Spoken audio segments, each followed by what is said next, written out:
وہ مستی سے پارٹی میں جھوم رہی تھی، اپنے دوستوں کے ساتھ ڈانس کر رہی تھی۔ میوزک بہت اونچی آواز میں بج رہا تھا۔ یہ اس کی زندگی کا پہلی بار تجربہ تھا جب وہ گھر سے جھوٹ بول کر پہلی بار اپنی من مرضی کرنے یوں کلب بار میں چلی آئی تھی۔ آج تک اس نے اپنے گھر والوں کی ہر بات پر خاموشی سے سر جھکایا تھا، مگر اب وہ خود کے لیے خود کی مرضی سے جینا چاہتی تھی، پھر چاہے جھوٹ بول کر ہی سہی۔ اس کی نئی سنگت کی دوست نے اسے یہ کہہ کر پٹی پڑھائی تھی، انسان کو خود کے لیے بھی جینا چاہیے، اپنے دل کی بھی سننی چاہیے، چاہے جھوٹ بولنا پڑے یا چاہے وہ کام غلط ہی کیوں نہ ہو، مگر انسان کو یہ ایک دفعہ ملنے والی زندگی پوری انجوائے کرنی چاہیے۔ اب ہانیہ بھی اس بات پر ایمان لے آئی تھی اور اسے ایمان لانے پر وہ فخر محسوس کر رہی تھی۔ جب مزے سے جھومتی ہوئی ہانیہ کے کندھے پر کسی نے ہاتھ رکھا تھا اور وہ جیسے ہی پلٹی، اس کے ہونٹوں پر رقص کرتی مسکراہٹ سکڑ کر سمٹ گئی اور چہرے کی ہوائیاں اڑ گئیں۔ آپ آپ یہاں میرا مطلب ہے کہ پارٹی میں کیوں آئے ہیں؟ اس کی زبان لڑکھڑائی اور وہ اپنی صفائی پیش کرتی ہوئی گھبرا کر جلدی سے بولی، یہ میری دوست کا گھر ہے، آپ کیوں آئے ہیں؟ ہانیہ گھبرا کر بے رب سے بولتی ماتھے سے پسینہ صاف کرنے لگی۔ اچھا، تو تمہاری دوست نے اپنے گھر کو کلب بار بنا رکھا ہے یا کلب میں تمہاری دوست کا گھر ہے؟ وہ اپنے بازو کو سینے پر باندھے طنزی انداز میں بولا۔ ہانیہ نے مسکرانے کی کوشش کی، اتنا بھونڈا جھوٹ کوئی بھی پکڑ سکتا تھا۔ اس نے جھوٹ بولا تھا کہ اس کی دوست بیمار ہے اور وہ رات وہیں اس کی تیمارداری کرنے کے لیے رکے گی، مگر وہ اصل میں چپکے سے کلب پارٹی میں آ گئی تھی۔ سکندر شاہ کو پارٹی میں دیکھ وہ تھوک نگلتی آس پاس راہ فرار تلاشنے لگی۔ اپنے جھوٹ کا پردہ فاش ہونے پر وہ بوکھلا کر رہ گئی تھی۔ ہاں ہاں، صحیح جگہ پر آئی ہو تم۔ تمہاری وہ بیمار دوست کہاں ہے جس کی تم نے تیمارداری کرنی تھی؟ یہ بہت اچھی جگہ ہے، یہاں بیمار لوگ جلد ٹھیک ہو جاتے ہیں۔ سکندر شاہ کی سرد و روب آواز سے معلوم ہو رہا تھا وہ بمشکل غصہ ضبط کر رہا تھا۔ ہانیہ نے اپنی جان چھڑانی چاہی۔ میں چلتی ہوں، اب گھر والے میرا انتظار کر رہے ہوں گے۔ ہانیہ نے پیچھے کی طرف قدم پیش کیے جب سکندر شاہ نے اس کا بازو پکڑ کر اسے اپنی طرف کھینچا چاہا۔ بہت اچھے، شاباش ہے تمہیں، بہت جلدی خیال آ گیا تمہیں کہ گھر والے تمہارا انتظار کر رہے ہوں گے۔ سکندر شاہ نے اس کی خوفزدہ آنکھوں میں آنکھیں ڈال کر طنز کیا تھا۔ ہانیہ کی جان پر بنائی تھی، یہ ظالم شخص اب خود طنز کے تیر الگ برساتا اور گھر والوں کے سامنے اسے الگ ذلیل کرا تھا۔ پہلی مرتبہ کی جانے والی منمانی یوں گلے پڑ جائے گی، اس کا ہانیہ کو اندازہ نہ تھا۔ میں چلتی ہوں۔ اس نے اپنا بازو چھڑانے کی کوشش کی تھی جب سکندر شاہ نے اسے مزید خود سے قریب کر لیا۔ اتنی بھی کیا جلدی ہے جانے من؟ کیوں نہ آج کی رات یہیں پہ رک جاتے ہیں؟ دوست کی نہ صحیح میری ہی تیمارداری کر لو۔ سکندر شاہ میں نے خیز انداز میں کہتا ہوا اس کے دل کی دھڑکن بڑھا گیا تھا۔ وہ گھبرا کر جانے لگی تھی جب وہ اسے اپنے ساتھ گھسیٹتا ہوا کلب کے کمرے میں لے گیا۔ ذیشان شاہ اور رومانہ شاہ دو بہن بھائی تھے۔ ذیشان شاہ کے دو بچے تھے، بڑا بیٹا سکندر شاہ جس کا اپنا بہت بڑا بزنس تھا، اور اس سے چھوٹی رانیہ جو کہ یونیورسٹی کے لاسٹ ایئر میں تھی۔ رومانہ شاہ کی شادی اپنی خالہ زاد کزن سلطان جبار سے ہوئی تھی۔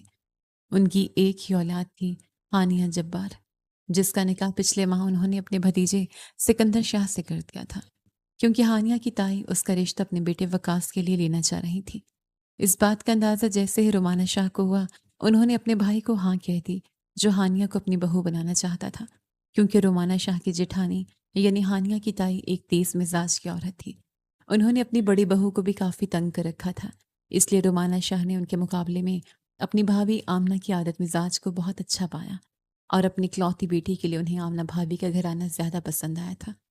انہوں نے فوراً ہی رشتہ جوڑ دیا تاکہ ہانیہ کی تائی سے کسی قسم کی بدمزگی بھی نہ ہو اور ان کی بیٹی بھی خوش رہے۔ منگنی کی بجائے نکاح بھی ان کی ہی خواہش پر ہوا تھا۔ منگنی کوئی اتنا قابل بھروسہ رشتہ نہیں تھا ان کی نظر میں، اس لیے انہوں نے بھائی سے کہا کہ ابھی نکاح کر لیتے ہیں، ہانیہ کی پڑھائی کے بعد رخصتی ہو جائے گی، جس پر کسی کو بھی اعتراض نہ تھا۔ ہانیہ کی تائی کو جب اس بات کی خبر ہوئی تو اس کا منہ بن گیا، کیونکہ وہ ہانیہ کو اپنی بہو بنانا چاہتی تھی۔ ہانیہ کافی سادہ مزاج لڑکی تھی، پھر جبار کی اکلوتی بیٹی جس سے انہیں کئی فائدے حاصل ہوتے، لیکن رومانہ شاہ نے ہانیہ کا رشتہ اپنے بھائی کے گھر کر کے ان کے سارے ارمانوں پر اوس ڈال دی تھی۔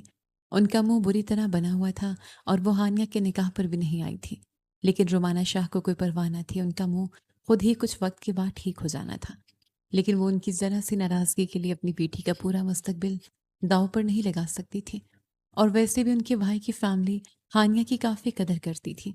وہ اور ان کے میاں اس رشتے پر بہت مطمئن تھے، اور وہ تو شکر ادا کر رہی تھی کہ انہیں کہیں سے یہ اطلاع مل گئی کہ ان کی جٹھانی ہانیہ کا رشتہ مانگنے والی ہیں۔ اگر وہ واقعی ہانیہ کا رشتہ مانگ لیتی تو انکار کرنا مشکل ہو جاتا، کیونکہ رومانہ شاہ کا میاں جبار احمد اپنے بڑے بھائی سے بہت محبت رکھتا تھا اور انہیں کسی چیز کے لیے انکار نہیں کر سکتا تھا، اس لیے فوراً ہی بھتیجے کے ساتھ ہانیہ کا رشتہ کر دیا۔ ہانیہ اور سکندر ایک دوسرے کو صرف کزن کی حیثیت سے جانتے تھے۔ سکندر سنجیدہ اور مزاج کا ذرا تیز تھا۔ بچپن میں تو اس کی ہانیہ کے ساتھ اچھی گپ شپ تھی۔ جیسے جیسے وہ بڑے ہوئے وہ کچھ فاصلے پر ہو گیا۔ وہ زیادہ تر اپنے بزنس میں مصروف رہتا۔ اس کی اور ہانیہ کی بات چیت بہت کم تھی۔ ہانیہ کے لیے سکندر ایک بورنگ اور روڈ شخص تھا۔ اس نے اعتراض بھی کیا تھا سکندر کے ساتھ نکاح پر کہ وہ بہت بورنگ ہے اور انہیں غصہ بھی بہت آتا ہے۔ مجھے نہیں کرنا ان سے نکاح، لیکن رومانہ شاہ نے ڈانٹ ڈپٹ کر کے سمجھا کے اسے خاموش کروا دیا تھا۔ نکاح کے بعد بھی دونوں کے درمیان جھجک تھی، جسے ختم کرنے میں نہ ہانیہ نے پہل کی نہ ہی سکندر شاہ بلا ضرورت فری ہوا۔ دونوں کو اچانک ہونے والے نکاح کو قبول کرنے کے لیے وقت چاہیے تھا۔ ہانیہ کا یونیورسٹی میں میتھمیٹکس کا فرسٹ ایئر تھا۔ یونیورسٹی کی دنیا ہانیہ کے لیے بالکل نئی تھی۔ ان کے گھر کا ماحول اتنا آزاد خیال نہیں تھا، لیکن یونیورسٹی آ کر ہانیہ کا تعارف ایک نئی دنیا سے ہوا، کیونکہ اس نے ماریا سے دوستی کی تھی، جو بہت فیشنیبل اور آزاد خیال لڑکی تھی۔ ہانیہ، تمہیں دیکھ کر کہیں سے نہیں لگتا کہ تم ہائی سوسائٹی سے تعلق رکھتی ہو۔ تمہاری حرکتیں تو بالکل مڈل کلاس لڑکیوں جیسی ہیں۔ اس نے پہلی ہی ملاقات میں ہانیہ سے صاف صاف الفاظ میں کہا تو ہانیہ حیرت سے اس کا منہ دیکھنے لگی۔ اب ایسے کیا دیکھ رہی ہو؟ اپنا حلیہ دیکھو، اتنا بڑا دوپٹہ لیا ہوا ہے تم نے اور بالکل ہی پینڈو لگ رہی ہو۔ سچ میں کہیں سے نہیں لگتا کہ تمہارا کوئی سٹیٹس ہے یا پھر تم کسی کھاتے پیتے گھر سے تعلق رکھتی ہو۔ حالانکہ ہمارے حالات اتنے اچھے نہیں ہیں، لیکن پھر بھی تمہارے مقابلے میں تو میں 1000 درجہ بہتر ہوں۔ وہ تفاخر سے بولی تو ہانیہ نے اس کا حلیہ دیکھا۔ فٹنگ والی بلو شارٹ شرٹ، تنگ سی پینٹ جو پنڈلیوں تک بھی تھی، بالوں میں سن گلاسز اور ہاتھ میں مہنگا سا موبائل لیے وہ کہیں سے بھی مڈل کلاس گھر کی لڑکی نہیں لگ رہی تھی۔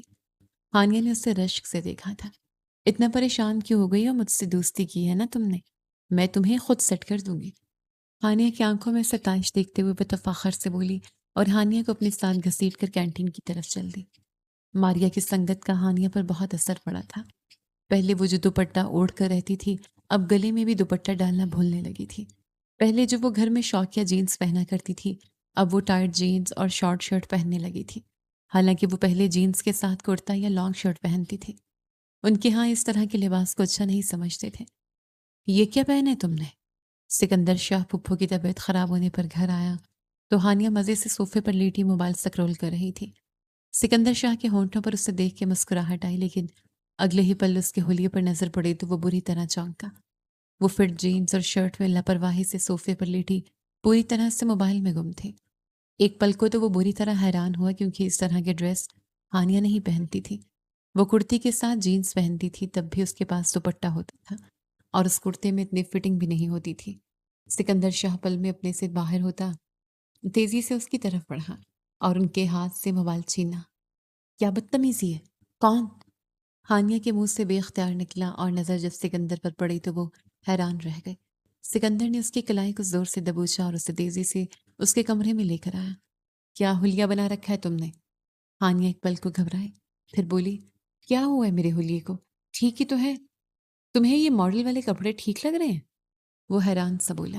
سکندر، آج کل سب لوگ ایسے کپڑے پہنتے ہیں، آپ اعتراض مت کریں۔ وہ جلدی سے بول گئی، کہاں سے سیکھ رہی ہو ایسی ڈریسنگ؟ تم تو ایسے کپڑے کبھی نہیں پہنتی تھی، اور نہ ہی ہمارے گھر کا ماحول ہمیں ایسے کپڑے پہننے کی اجازت دیتا ہے۔ سکندر، آپ کس زمانے کی بات کرتے ہیں؟ یہ آج کل کے فیشن میں ہے۔ ان کپڑوں کو لڑکیاں یونیورسٹی میں بہت ذوق و شوق سے پہنتی ہیں۔ میں نے بھی پہن لیا تو کیا ہوا؟ وہ کندھے اچکا کر لاپرواہی سے بولی تو سکندر شاہ کتنے ہی لمحے اسے دیکھتا رہا، پھر اسے دونوں کندھوں سے پکڑ کے جھنجھوڑتے ہوئے بولا، لڑکیاں کیا پہنتی ہیں کیا نہیں وہ ان کا مسئلہ ہے، تم صرف اپنے گھر کے ماحول کے حساب سے چلو، اور خبردار تمہیں اس طرح کی ڈریسنگ میں نہ دیکھو۔ تمہیں شرم نہیں آتی؟ گھر میں ملازم بھی ہیں اور تم اس طرح کے کپڑے پہن کر پھر رہی ہو۔ سکندر، آپ تو بہت دکیا نسی باتیں کرتے ہیں۔ یہ آج کل فیشن میں ہے اور میں لیٹسٹ فیشن کو ضرور فالو کروں گی۔ وہ ڈٹائی سے بولی تو سکندر کا دل کیا اس کو رکھ کر ایک لگا۔ ابھی تو اس کے دل نے اس لڑکی کے لیے محبت کا پودا اگایا تھا جسے یہ خود ہی اپنے ہاتھوں سے توڑنا چاہ رہی تھی۔ ہانیہ، میں تمہیں نرمی سے سمجھا رہا ہوں۔ تم جو کپڑے پہلے پہنا کرتی تھی وہ بہت اچھے تھے۔ تم اسی ڈریسنگ میں مجھے بہت اچھی لگتی ہو۔ تم وہی پہنا کرو۔ اسے مسلسل تکرار کرتے دیکھ کر وہ پیار سے بولا، ٹھیک ہے۔ وہ برے دل کے ساتھ بولی تو سکندر شاہ مسکرا دیا۔ وہ سکندر کی بات مان بھی لی تھی، لیکن اگلے دن ماریا پھر اسے پرانے حلیے میں دیکھ کر اس پر چلا پڑی۔ تم نے پھر وہی ماسیوں والا حلیہ بنا رکھا ہے۔ کیا ہو گیا ہانیہ؟ میں تم پر کتنی محنت کر رہی ہوں، تمہیں دنیا کے ساتھ دوڑ میں شامل کر رہی ہوں، اور تم وہی ملانیوں والے حلیہ بنا کر بیٹھی ہو۔ وہ سکندر نے کہا تھا۔ ہانیہ دبے لہجے میں بولی، دیکھنے میں تو بہت ہینڈسم ہے تمہارا شوہر، لیکن سوچ وہی دکینوں سے۔ 2.5 گز کا دوپٹہ پہنا کر تمہیں مینا کماری بنا کے رکھے گا یار۔ تمہارا کزن اتنے پرانے خیالات والا ہے، تم نے اس سے نکاح کیوں کیا؟ ماریا نے اسے بری طرح لتاڑا تو اس سے بھی خود پر غصہ آیا، کیونکہ ماریا کے ساتھ اس کی 2 کلاس فیلوز نے بھی کہا تھا، یار تم پہلے جو ڈریسنگ کر رہی تھی وہی اچھی تھی، آج تو تم مولبن بن کے آئی ہو۔ ہانیہ نے لوگوں کی باتوں کو سیریس لیا اور سکندر شاہ کی ہدایت کو بھاڑ میں جھونکتے ہوئے اگلے دن سے وہ واپس اپنے اسے حلیے میں چلے گئے۔ وہی فٹنگ کی ٹی شرٹ جینز۔ رومانہ شاہ نے اس کا حلیہ دیکھ کر سمجھانے کی کوشش کی تھی، لیکن وہ ان سے بدتمیزی کر کے بات ختم کر دی تھی کہ یہ فیشن ہے، میں کوئی انوکھا کام نہیں کر رہی۔ کپڑے تو پہنے ہوئے نا، آج کل ہر بندہ پہنتا ہے، مجھ پر زیادہ پابندیاں نہ لگا۔ میں کوئی گاؤں کی ان پڑھ ہوں جو اتنا بڑا دوپٹہ لے کے پھرتی رہوں گی؟ مما، آپ ہائی سوسائٹی کی ہو کر بھی کیسی دقیانوسی باتیں کرتی ہیں؟ ہائی سوسائٹی کی ہوگی تو کیا اپنی تہذیب بھول جاؤں گی؟ بے پردہ کر لو گی خود کو؟ بے پردہ انسان اس وقت تھا جب انسان کے پاس لباس نہیں تھا، پھر انسان کو لباس ملا اور اس نے خود کو ڈھانپنا شروع کیا، اور ہم تو پھر بھی عورتیں ہیں، ہمیں خود کو سنبھال کر ڈھک کر رکھنا چاہیے۔ وہ نرمی سے بولی، لیکن ہانیہ کچھ سمجھنے کے موڈ میں نہیں تھی۔ مجھے لیکچر نہیں چاہیے، پتہ نہیں کس دور میں جی رہے ہیں آپ، وہ چڑھ کر کہتی اور ان کی ساری باتوں کو مسترد کر دی تھی۔ سکندر ڈنر کے لیے دوست کے ساتھ ہوٹل آیا۔ کھانے سے فارغ ہو کر جب وہ بل دینے کے بعد باہر نکلنے لگے تو ہوٹل کے ساتھ بنے کلب کی گلاس وال سے ہانیہ کو ڈانس فلور پر دیکھ کر وہ بری طرح چونکا تھا۔ وہ مستی سے پارٹی میں جھوم رہی تھی، اپنی دوستوں کے ساتھ ڈانس کر رہی تھی۔ میوزک بہت اونچی آواز میں بج رہا تھا۔ یہ اس کی زندگی کا پہلا تجربہ تھا جب وہ گھر سے جھوٹ بول کر پہلی بار اپنی من مرضی کرنے یوں کلب بار میں چلی آئی تھی۔ آج تک اس نے اپنے گھر والوں کی ہر بات پر خاموشی سے سر جھکایا تھا، مگر اب وہ خود کے لیے خود کی مرضی سے جینا چاہتی تھی، پھر چاہے جھوٹ بول کر ہی صحیح۔ اس کی نئی سنگت کی دوست نے اسے یہ کہہ کر پٹی پڑھائی تھی، انسان کو خود کے لیے بھی جینا چاہیے، اپنے دل کی بھی سننی چاہیے، چاہے جھوٹ بولنا پڑے یا چاہے وہ کام غلط ہی کیوں نہ ہو، مگر انسان کو یہ ایک دفعہ ملنے والی زندگی پوری انجوائے کرنی چاہیے۔ اب ہانیہ بھی اس بات پر ایمان لے آئی تھی اور اس ایمان لانے پر فخر محسوس کر رہی تھی۔ جب مزے سے جھومتی ہوئی ہانیہ کے کندھے پر کسی نے ہاتھ رکھا تھا اور وہ جیسے ہی پلٹی اس کے ہونٹوں پر رقص کرتی مسکراہٹ سکڑ کر سمٹ گئی اور چہرے کی ہوائیاں اڑ گئی۔ آپ یہاں، میرا مطلب کہ پارٹی میں کیوں آئے ہیں؟ اس کی زبان لڑکھڑائی اور وہ اپنی صفائی پیش کرتی کہتی ہے، یہ میری دوست کا گھر ہے۔ ہانیہ گھبرا کر بولی، اچھا تو تمہاری دوست نے اپنے گھر کو کلب بار بنا رکھا ہے یا کلب میں ہی تمہاری دوست کا گھر ہے؟ وہ اپنے بازو کو سینے پر باندھے طنز انداز میں کہتا ہے۔ ہانیہ نے مسکرانے کی کوشش کی، اتنا بھونڈا جھوٹ کوئی بھی پکڑ سکتا تھا۔ اس نے جھوٹ بولا تھا کہ اس کی دوست بیمار ہے اور وہ رات وہیں اس کی تیمارداری کرنے کے لیے رکنے والی ہے، مگر اصل میں وہ چپکے سے کلب پارٹی میں آ گئی تھی۔ سکندر شاہ کو پارٹی میں دیکھ وہ تھوک نکلتی آس پاس راہ فرار تلاش لینے لگی۔ اپنے جھوٹ کا پردہ فاش ہونے پر وہ بوکھلا کر رہ گئی تھی۔